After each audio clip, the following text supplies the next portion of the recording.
Hi friends, आज मैं आपके सामने प्रस्तुत कर रही हूँ अनिल मोहन जी का उपन्यास रफ्तार का part 5। Please like share subscribe my channel. Devraj Chauhan की निगाहें कैबिन के भीतर देख रही थी। भीतर छोटी सी तिजोरी पड़ी थी और उसके पास ही फर्श पर पड़े कालीन पर दीवार के सहारे 5 लेदर के सामान्य साइज के थैले पड़े थे। ब्राउन से रंग के थैले बहुत अच्छे लग रहे थे। उनके मुंह जीप से बंद थे और कोने में नंबरों वाला किस्म का ताला लगा हुआ था। केटली एंड केटली के अकाउंटेंट के मुताबिक इन्हीं थैलों में हीरे थे।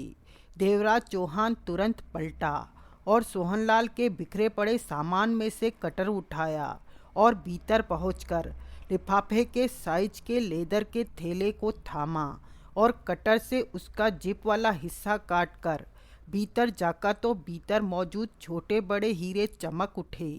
दरवाजे पर नानकचंद, केसरिया और भटनागर धड़कते दिल के साथ खड़े देख रही थी। इन्हीं लेदर के थैलों में हीरे हैं? भटनागर ने सूखे होठों पर जीभ फेर कर पूछा। हाँ, देवराज चौहान थैलों को संभालता हुआ बोला। सोहनलाल से कहो चलें, उसका सामान समेटो जल्दी। अब यहाँ एक पल भी रुकना खतरे से खाली नहीं। ये काम घंटों पहले हो जाना चाहिए था। जगमोहन अपनी जगह पर अब तक होगा। एकाएक भटनागर का ध्यान जगमोहन की तरफ गया। जब तक हम बाहर नहीं निकलेंगे या हमारी कोई खास खबर मिलने पर ही वो अपनी जगह छोड़ेगा, वरना वो अपनी जगह से हिलेगा नहीं। देवराज चौहान थैलों को उठाए कैबिन से बाहर आ गया। सोहनलाल उठ चुका था। भटनागर उसके औजार संभालने में सहायता करने लगा। ओ केसरिया, नानकचंद का स्वर खुशी से काँप रहा था। हाँ सरदार, काम बन गया रे। 1.5 अरब के हम मालिक बन गए। सही कहा सरदार, आराम से बैठकर खाएंगे तब भी खत्म नहीं होगा। नानकचंद देवराज चौहान के पास पहुंचा। देवराज चौहान, एक बार नज़र तो लगवाई दे हीरो पर हमारी। यहाँ से निकलने के बाद हीरो को जितना मर्जी देख लेना, जैसा तुम चाहो। हम तो अब भी तुम्हारे भरोसे हैं। क्यों केसरिया? बिल्कुल सरदार। सोहनलाल के सारे औजार समेटे जा चुके थे। अब वे सब चलने की तैयारी में थे। 5 थैले देवराज चौहान के हाथ में थे, जो उसने दूसरों को थमा दिए थे। कटा हुआ थैला भटनागर को थमाकर कहा कि इसमें से हीरे गिरे नहीं। 3 थैले नानकचंद और केसरिया के हाथ में थे, 5वां उसके पास। ठीक तभी कुछ आवाज़ सी हुई। उसकी निगाह तुरंत सीढ़ियों की तरफ उठी, जिधर से आवाज़ आ रही थी। तभी देवराज चौहान होठ बीचे कह उठा, कोई शोरूम से बेसमेंट में आ रहा है। आने वाले ससुरे को अभी मरना था क्या? नानकचंद गुर्रा उठा। 5-7 मिनट और मिल जाते तो हमें खून बहाने से बच जाना पड़ता। मेरी रिवॉल्वर देना। देवराज चौहान, कोई जरूरत नहीं। खामोश रहो तुम। हमने यहाँ किसी की जान नहीं लेनी है। देवराज चौहान ने सख्त स्वर में कहा। सब केबिन की ओट में हो जाओ। आने वाले एकाएक हमें न देख सके। तुरंत ही सब केबिन की ओट में हो गए। आने वालों की जान नहीं लेंगे तो हम यहाँ से निकलेंगे कैसे? नानकचंद दांत बींचकर कह उठा। चंबल की हवा, खामोश हो जा, सोहनलाल ने कड़वे स्वर में कहा। नानकचंद ने खा जाने वाली निगाहों से सोहनलाल को देखा। बेना सन्नाटा वहाँ छा चुका था। वो 24-25 बरस की इंतहाई खूबसूरत युवती थी। चुंबक की तरह ऐसा चेहरा कि जो देखे देखता ही रह जाए, ऐसी थी वो। टाइट जींस की पैंट और टॉप भी टाइट ही पहन रखा था। उन टाइट कपड़ों में पारखी निगाहें आसानी से उसके जिस्म की नाप बयान कर दी। कद सामान्य, युवतियों से कुछ लंबा ही था। सवरे बाल लहराते हुए पीठ तक जा रहे थे। वो आई थी बेसमेंट में, शोरूम से। दरवाज़ा खोलकर वो भीतर आई और तुरंत ही पलटकर दरवाज़ा बेसमेंट की तरफ से बंद कर लिया था कि शोरूम से कोई बेसमेंट में ना आ सके। फिर सीढ़ियाँ उतरने लगी। उसके अंदाज में चंचलता थी। हाथ में चाबियों का गुच्छा था। सीढ़ियाँ उतरते ही वो ठिठकी, चेहरे पर अजीब से भाव उभरे। सिगरेट की स्मेल सांसों से टकराई थी। उसने बेसमेंट में निगाह मारी। कैबिन का दरवाज़ा वहाँ से नज़र नहीं आता था, इसलिए उसे खुला हुआ नज़र नहीं आया। लेकिन जिस दीवार में से वो रास्ता बनाकर भीतर आए थे, उस पर नज़रें जा टिकी। दूसरे ही पल वह चिहुक उठी। ओ गॉड! उसके होठों से हक्का बक्का सा स्वर निकला। साथ ही वो जल्दी से आगे बढ़ी, उस टूटी दीवार को देखने के लिए ठिठक गई। नजरें केबिन की तरफ घूमी, जिसका दरवाज़ा खुला हुआ था। उसकी आंखें फैलती चली गई। एक पल के 100वें हिस्से में ही समझ गई कि बेसमेंट में रास्ता बनाकर डकैती की गई है। चेहरे पर अविश्वास के भाव लिए ठगी सी बुत की तरह खड़ी रह गई। तभी उसे होश आया। जिस्म जोरों से कांप रहा था। वो पलटने को हुई वापस जाने के लिए, शोरूम में खबर देने के लिए कि कदम जड़ हो गए। चेहरे के भावों में तीव्रता से हलचल पैदा हुई। फिर चेहरे पर व्याकुलता और तनाव के भाव आ ठहरे। उसकी बेखौफ निगाहें सामने खड़े देवराज चौहान पर जा टिकी, जिसके हाथ में दबी रिवॉल्वर का रुख उसकी तरफ था। कौन हो तुम? लिपस्टिक से चमक रहे उसके होठ हिले। तुम बेखूबी समझ रही हो कि हम कौन है। देवराज चौहान का स्वर शांत था। तभी युवती की निगाह दूसरों पर पड़ी, जो केबिन की ओर से निकलकर आए थे। उनके हाथ में पकड़े लेदर के लिफाफे जैसे थैलों को भी देखा। केटली एंड केटली में ऐसी खूबसूरत सेल्स गर्ल होने की मैंने आशा भी नहीं की थी। भटनागर एकाएक मुस्कुराया। ओ केसरिया! नानकचंद का हाथ मूछों पर जा पहुंचा। हाँ सरदार, ऐसी अप्सरा तो पूरे चंबल में नहीं है। ठीक कहा सरदार। उसकी निगाह बारी बारी सब पर जा रही थी। तुम लोग यहाँ डकैती कर रहे हो? युवती ने हिम्मत करके कहा। वो सिर से पांव तक व्याकुल थी। तुम सिर्फ 5 मिनट बाद में आती तो हमारा टकराव नहीं होता। देवराज चौहान ने शब्दों को चबाते हुए शांत स्वर में कहा। सिर्फ 5 मिनट पहले आ गई तुम। युवती ने पुनः सब पर निगाह मारी, फिर देवराज चौहान को देखने लगी। इसे बेहोश करो, सोहनलाल बोला। हम आसानी से निकल जाएंगे। ऐसा ही करना पड़ेगा। हमारे चंबल में तो आंखों देखे गवाह को गोलियों से बूंद देते थे। क्यों केसरिया? इसने हम सबको देख लिया है। भटनागर ने बेचैनी से कहा। इसे जिंदा छोड़ना खतरनाक होगा। ये पुलिस को हमारे हुलिये बता सकती है। देर सवेर में हम पुलिस के कब्जे में होंगे। ये भटनागर ठीक कहता है। केसरिया ने होठ बींचकर कहा। मैं किसी को कुछ नहीं बताऊंगी। युवती जल्दी से कह उठी। मैं? छोरी तू चुप कर जा, नानकचंद ने कठोर स्वर में कहा। फिर देवराज चौहान को देखा। इसे जिंदा छोड़ने का मतलब है अपने लिए फांसी का फंदा तैयार करना, और तुम्हारा मतलब है कि इसे खत्म कर दिया जाए। सोहनलाल ने माथे पर बल डालकर नानकचंद को देखा। हाँ, जवाब दिया भटनागर ने। इसे जिंदा छोड़कर हम अपने लिए मुसीबत खड़ी नहीं करना चाहते। गोली चलाने से शोर होगा। गला दबाकर इसे खत्म कर दो। युवती के आंखों में भय उभरा। मुझे मत मारना, मैं किसी को कुछ नहीं बताऊंगी, युवती ने जल्दी से कहना चाहा। छोरी तू अपनी जुबान बंद कर ले। नानकचंद गुर्रा उठा। युवती के सुर्ख होठों में कंपन उभरा, परंतु वो कहीं से भी डरी नजर नहीं आई। पागलों की तरह बातें कर रहे हो। किसी की जान लेना हंसी खेल नहीं है। युवती एकाएक गुस्से में कह उठी। डकैती करना इतना संगीन जुर्म नहीं है जितना कि साथ में हत्या होना संगीन जुर्म है। मुझे मारकर तुम लोग बच नहीं सकोगे। इस वक्त तुम लोगों के यहाँ से जाने के 15-20 मिनट तक मैं खामोश रहूँगी और ये भी कहती हूँ कि मैं किसी को तुम लोगों के हुलिये नहीं बताऊँगी। मेरी जान लेने की कोशिश मत करो। केसरिया, टंटा खत्म कर ससुरी का, गला दबा दे, नानकचंद ने दरिंदगी से कहा। अभी लो सरदार। केसरिया हाव भाव में मौत के भाव समेटे आगे बढ़ा। सोहनलाल हड़बड़ाकर केसरिया के आगे आ गया। नहीं, किसी की जान नहीं ली जाएगी तो फांसी का फंदा गले में डलेगा। इसे जिंदा छोड़कर, केसरिया ने दांत पीच कर कहा, सिर्फ डकैती करने से फांसी नहीं हो जाती, साथ में खून कर दोगे तो पुलिस रगड़ कर रख देगी, और फिर तुम कौन से दूध के दूल्हे हो। सोहनलाल ने खा जाने वाले स्वर में कहा। ओ सूखे, पीछे हट जा।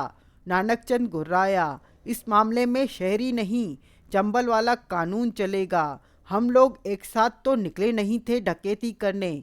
यहाँ मुलाकात हो गई, बाहर निकलेंगे तो नमस्ते नमस्ते हो जाएगी। नानकचंद ने सख्त स्वर में कहा, इसे छोड़ने से पुलिस जान जाएगी कि चंबल का नानू मुंबई में है, और फिर मुंबई से भी भागना पड़ेगा। दबा ससुरी का गला केसरिया। नहीं, सोहनलाल ने कहना चाहा। तभी भटनागर आगे बढ़ा और सोहनलाल को वहां से पकड़कर एक तरफ खींच लिया। बीच में मत आ। भटनागर दांत बींचकर कह उठा, इसे जिंदा छोड़कर मैं भी किसी मुसीबत में नहीं पड़ना चाहता। सारी उम्र बीत गई, आज तक पुलिस मेरी पहचान नहीं कर पाई। अगर इसे जिंदा छोड़ दिया गया तो पुलिस को मेरा हुलिया बताकर आसानी से मेरी शिनाख्त कर देगी। खत्म कर इसे केसरिया। देवराज चौहान बीचे होठों से खड़ा सब कुछ देख सुन रहा था। साथ ही साथ इस बात को भी महसूस कर रहा था कि अगर समझदारी से सब कुछ नहीं संभाला गया तो हालात और भी बिगड़ सकते हैं। नानकचंद और केसरिया से एक बारगी निपट लेगा, परंतु भटनागर भी उनकी बात से सहमत था। ऐसे में अब बहुत सोच समझकर कदम उठाना था, और उनकी बात गलत भी नहीं थी कि युक्ति को जिंदा छोड़कर अपने लिए मुसीबत खड़ी कर लेंगे, और सिर्फ इसी वजह से किसी की जान ली जाए। देवराज चौहान इस बात के हक में भी नहीं था। केसरिया आगे बढ़ा तो देवराज चौहान ने शांत स्वर में टोका, केसरिया। केसरिया ठिठका। उसने देवराज चौहान को देखा। माथे पर बल पड़े हुए थे। युक्ति के चेहरे पर अब कुछ घबराहट नजर आने लगी थी। देवराज चौहान। भटनागर दांत पीच कर कह उठा, हम जो कर रहे हैं ठीक कर रहे हैं। तुम बीच में ठीक कर रहे हो या गलत, इसका फैसला बाद में भी हो सकता है। देवराज चौहान ने पूर्वतः स्वर में कहा, क्या मतलब? लड़की को साथ ले चलो, जल्दी ही इस बात का फैसला हो जाएगा कि इसे खत्म करना है या छोड़ना है। लेकिन मैंने तुम लोगों की बात मना नहीं की। देवराज चौहान का स्वर कुछ और सख्त हो गया। लड़की हमारे साथ रहेगी, भागने की कोशिश करेगी तो बेशक खत्म कर देना। इस बीच फैसला भी हो जाएगा, इसकी जिंदगी मौत का। भटनागर के होठ बिछ गए। केसरिया ने नानकचंद को देखा। सरदार, क्या करूं? केसरिया बोला, छोरी तो अपने साथ ही रहेगी। अब गला दबाया या बाद में कोई फर्क नहीं पड़ता। नानकचंद सख्त स्वर में कह उठा। देवराज चौहान ने युक्ति को देखा। तुम मरना चाहती हो या खामोशी से बिना कोई चालाकी दिखाए हमारे साथ चलोगी? देवराज चौहान ने पूछा। साथ चलूंगी, युक्ति के होठों से निकला। जहां भी तुमने चालाकी या किसी तरह की धोखे देने वाली बात की तो ये लोग तुम्हें खत्म कर देंगे। मैं ऐसा नहीं करूंगी। दिन की रोशनी बढ़ने के साथ साथ जगमोहन की व्याकुलता बढ़ती जा रही थी। तय बात के मुताबिक सबको दिन की रोशनी निकलने से पहले 4.5 अरब के हीरो के साथ बाहर आ जाना चाहिए था, परंतु अब तो सूर्य की रोशनी भी फैल चुकी थी। 7:30 बज रहे थे और उनमें से कोई बाहर नहीं निकला था। भीतर जाने के बाद उनके साथ क्या बीती, क्या हुआ, हर बात से अनजान था वो। ऐसे में उसका परेशान होना लाजमी था, और फिर वक्त पर बाहर न आना। जगमोहन के सामने दिक्कत तो यह आ रही थी कि वो मैनहोल के भीतर जाकर भी नहीं देख सकता था कि नीचे मामला क्या है, इस वजह से कि उसके भीतर जाने से भीतर का मामला कहीं और न बिगड़ जाए, क्योंकि वो नीचे के हालातों से वाकिफ नहीं था। दिन भी निकल चुका था। ऐसे में उसे भीतर जाते कोई देख सकता था। अब तो पुलिस स्टेशन में चहल पहल भी बढ़ गई थी और वो महज 100 गज की दूरी पर था पुलिस स्टेशन के प्रवेश द्वार से। ऐसे में कुछ भी करना मुसीबत मोल लेना था। क्या हो गया था भीतर, वो सब वक्त पर आए क्यों नहीं? कहीं उनके साथ कोई हादसा तो पेश नहीं आ गया? ऐसी सोचें उसकी परेशानी बढ़ा रही थी। टेम्पो अभी भी मैनहोल पर खड़ा था। धूप निकलने की वजह से जगमोहन नीचे बिछा कपड़ा उठाकर दूसरी तरफ टेम्पो की छाया में लेट गया था। चोर निगाहों से बार बार टेम्पो के नीचे जमीन पर मौजूद मैनहोल को देख रहा था। अगर नीचे सब ठीक है तो वो कभी भी बाहर आ सकते थे। धीरे धीरे 9 बज गए। जगमोहन की व्याकुलता सिर चढ़कर बोलने लगी। वो जानता था कि केटली एंड केटली का शोरूम 9:30 बजे तक खुलना शुरू हो जाता है। ऐसे में तो उन्हें हर हाल में आ जाना चाहिए था, बेशक काम बना हो या न बना हो। ये वक्त वहीं रुके रहने का तो था नहीं। फिर उनके न आने का क्या कारण है? उसे कुछ करना पड़ेगा। यकीनन उनके साथ कोई बुरा हादसा पेश आया है जो कि वो वक्त पर बाहर नहीं आ सके। ये बात तो वो भी जानते होंगे कि शोरूम खुलने का वक्त हो चुका है। अब एक ही रास्ता था, हर किसी की नज़रों से बचकर मेन हॉल में उतरना और मालूम करना कि असल बात क्या है, नीचे क्या है। जो जगमोहन की सोचे रुकी। नीचे लेटे लेटे टेम्पो के नीचे से उसने किसी पुलिस वाले को इस तरफ आते देखा। आधी से ज़्यादा टांगे नजर आ रही थी। जगमोहन के होठों से गहरी सांस निकली। उसे लगा जैसे नई मुसीबत पास आ गई हो, जबकि इस वक्त यहाँ उसके अलावा किसी और को नहीं होना चाहिए, क्योंकि अगर नीचे सब ठीक है तो वे लोग कभी भी बाहर निकलने के लिए मेनहोल का ढक्कन नीचे से सरका सकते हैं। जगमोहन ने आंखें बंद कर ली। मेले से कपड़े पर वैसे ही लेटा रहा। बदन पर तो मेला सा कमीज पजामा था ही और चेहरा भी इस तरह बिगाड़ रखा था जैसे जिंदगी भर वक्त की बुरी मार खाता रहा हो। पुलिस वाला पास आया और टेम्पो से टेक लगाकर होठ सिकोड़कर जगमोहन को देखा। उसने बगल में डंडा दबा रखा था और बाईं हथेली पर रखे तम्बाकू को दाएं हाथ के अंगूठे से मसल रहा था। बहुत हिम्मत है तेरी, कांस्टेबल ने कहा और तम्बाकू मुंह में डाल दिया। जगमोहन ने आंखें खोली, कांस्टेबल को देखा, फिर घबराहट दिखाते हुए खड़ा हुआ। सलाम इंस्पेक्टर साहब। ठीक है ठीक है। कांस्टेबल ने डंडा हाथ में पकड़कर उसे घूरा। बहुत हिम्मत है तेरी। किस बात की सरकार? जगमोहन ने ऐसा दिखावा किया जैसे उसकी वर्दी देखकर घबरा गया हो और मन ही मन वो बल खा रहा था कि ये कांस्टेबल जल्दी से यहाँ से चला जाए। तूने तो पुलिस स्टेशन के बाहर ही पार्किंग की जगह बना ली। बंद करूं टेम्पो को? नहीं बाप, जगमोहन हाथ जोड़कर कह उठा। आप तो मालिक हैं, मैं तो नौकर हूँ। ये टेम्पो खराब हो गया है, देखिए इसका बोनट भी उठा रखा है। रात को यहाँ से निकल रहे थे कि इंजन ने काम करना बंद कर दिया। मैकेनिक को दिखाया तो उसने 4,000 का खर्चा बता दिया। पैसे तो पास में थे नहीं, इसलिए वो गांव गया है पैसे लेने के लिए। दोपहर तक लौट आएगा। मैं तो खुद रात से परेशान हुआ पड़ा हूँ यहाँ पे रहकर। न पीने को पानी, न खाने को कुछ, सोने के लिए चारपाई होना तो सपना लेने जैसा है। कांस्टेबल ने डंडे से टेम्पो की बाड़ी ठकठकाई। किसका टेम्पो है ये? मालिक का। मुझे तो 1,000 रुपया महीना देता है, पूरा ही नहीं पड़ता। जगमोहन ने गहरी सांस ली। कांस्टेबल ने जगमोहन को घूरा। तेरे को पता है यहाँ कोई भी गाड़ी खड़ी करना मना है। मैंने टेम्पो यहाँ खड़ा नहीं किया, मालिक ने किया है। जगमोहन दयनीय स्वर में कह उठा। देख लूँगा तेरे मालिक को, जब वो आए तो मेरे पास भेजना थाने में। उसने हवा में डंडा घुमाया। नाम पढ़ ले मेरा, ये देख नाम की पट्टी लगी है। मैं पढ़ना क्या जानूँ साहब जी, रामसिंह नाम है मेरा जी। कह दूंगा उसे जब वो आएगा। पैसे लेने गया है गांव जी, टेम्पो ठीक कराना है।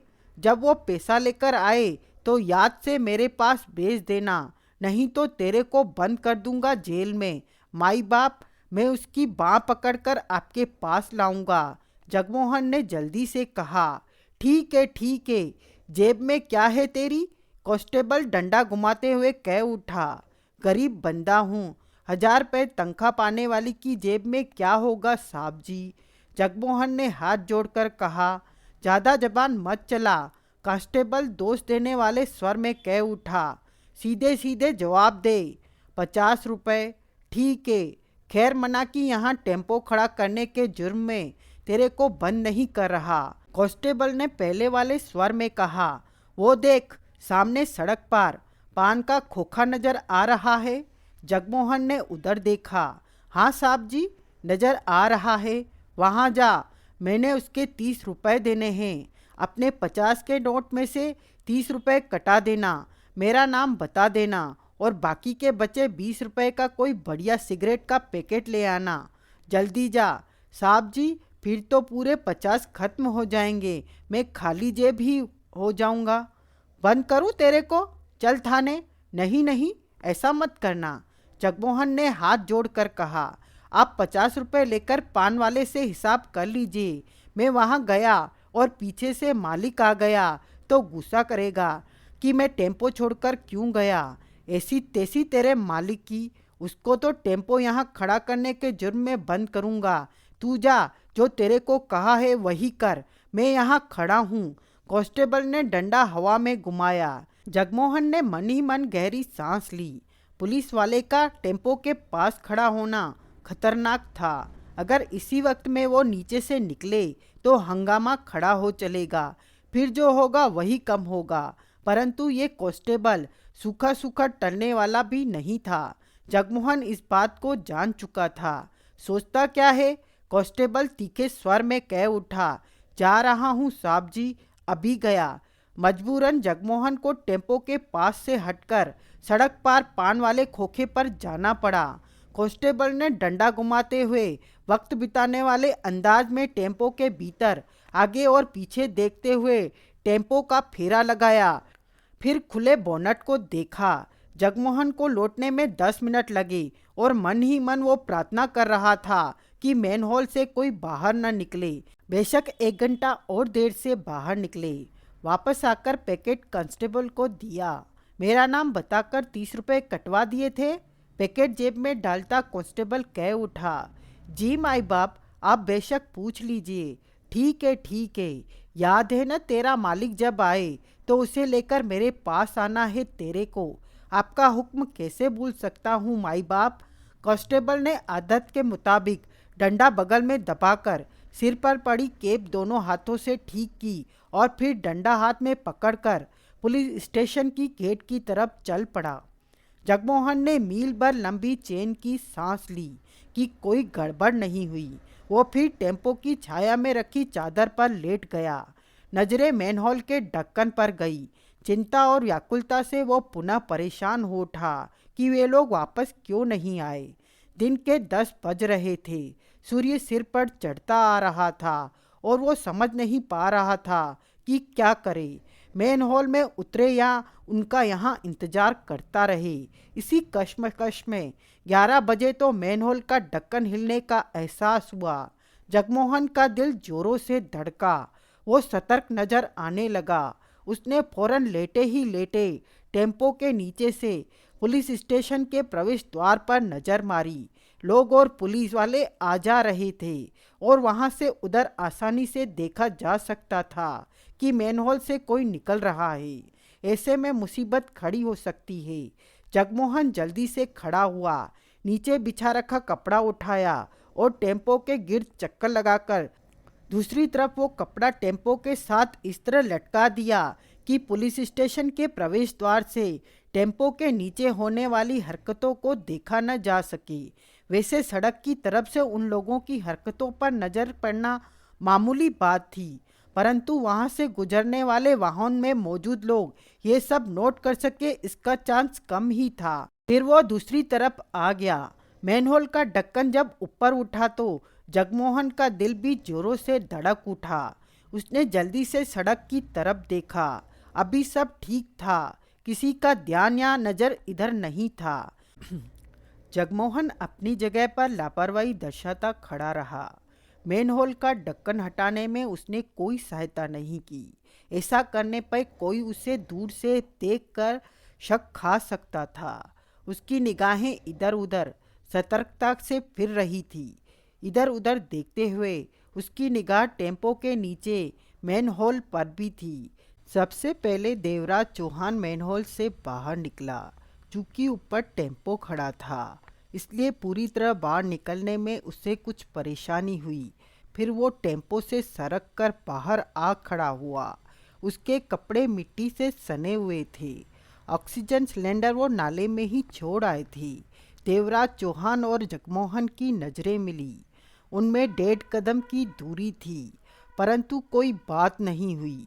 फिर भटनागर निकला, परंतु टेम्पो के नीचे से बाहर आने की उपेक्षा नीचे ही मैनहोल के पास लेटा रहा। फिर जगमोहन ने खूबसूरत युवती को मैनहोल से निकलते देखा तो चेहरे पर अजीब से भाव आ गए। उसने देवराज चौहान को देखा, जिसकी निगाह मैनहोल की ही तरफ थी। झुककर निकलो, भटनागर ने सख्त स्वर में युक्ति से कहा, और याद रखना, तुमने जहाँ भी चालाकी की फौरन तुम्हें खत्म कर दिया जाएगा। हमारा जो होता है होता रहे। मैं, युक्ति ने लिपस्टिक से रंगे होठों पर जीभ फेरी, वही करूँगी जो तुम लोग कहोगे। वो मैनहोल से बाहर निकल आई। उसके कपड़े मिट्टी से सन गए थे। एक तरफ के गाल पर भी मिट्टी लगी नजर आ रही थी। वो और भटनागर टेम्पो के नीचे से निकले और देवराज चौहान के पास पहुंचकर खड़े हो गए। युवती और जगमोहन की नजरें मिली। भटनागर, देवराज चौहान ने बीचे स्वर में कहा, इसे लेकर कार की तरफ चलो। भटनागर बिना कुछ कहे युवती के साथ लिए आगे बढ़ता चला गया। फिर केसरिया और सोहनलाल बाहर निकले। उसके बाद नानक चंद। जगमोहन इस नए चेहरे को देखकर बारी तौर पर उलझन में था। वो पास पहुँचे तो देवराज चौहान कह उठा, यहाँ से बिखर जाओ। सोहनलाल, तुम नानकचंद को लेकर भटनागर के यहाँ पहुँचो। केसरिया मेरे साथ चलेगा। नानकचंद ने जगमोहन को घूरा। तो तू है जगमोहन, जिसके बारे में देवराज चौहान ने बताया था। जगमोहन ने अजीब सी निगाहों से देवराज चौहान को देखा। ओ केसरिया, हाँ सरदार, देख ले जगमोहन का चेहरा, भगवान न करे कभी जरूरत पड़े हो।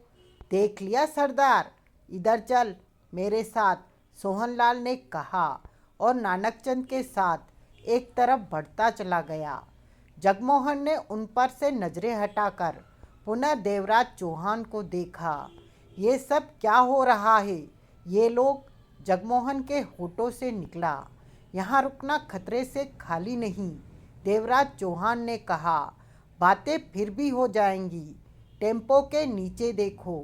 जगमोहन ने उधर निगाह मारी तो दिल दाड़ दाड़ से बजने लगा। वहाँ लेदर के छोटे छोटे लिफाफे जैसे बैग पड़े नजर आ रहे थे। हीरे? जगमोहन के होठों से सूखा सा स्वर निकला। हाँ, 4.5 अरब के हीरे हैं। सावधानी के नाते हम साथ नहीं ले जा रहे हैं। तुम इन्हें लेकर वहाँ पहुँचो जहाँ से हम निकले थे। टेम्पो को कहीं भी छोड़ देना। कहने के साथ ही देवराज चौहान केसरिया के साथ आगे बढ़ गया। जगमोहन का दिल जोरों से बज रहा था। उसने जरा भी वक्त नहीं गवाया। टेम्पो के आगे का दरवाज़ा खोला और फिर टेम्पो के नीचे पड़े लेदर के थैलों को उठाकर भीतर रखा। एक थैला उसे खुला नजर आया तो उसके भीतर झाँका। हीरे चमकते नजर आए। वो समझ गया कि काम हो चुका है। 4.5 अरब के हीरे उसके पास है।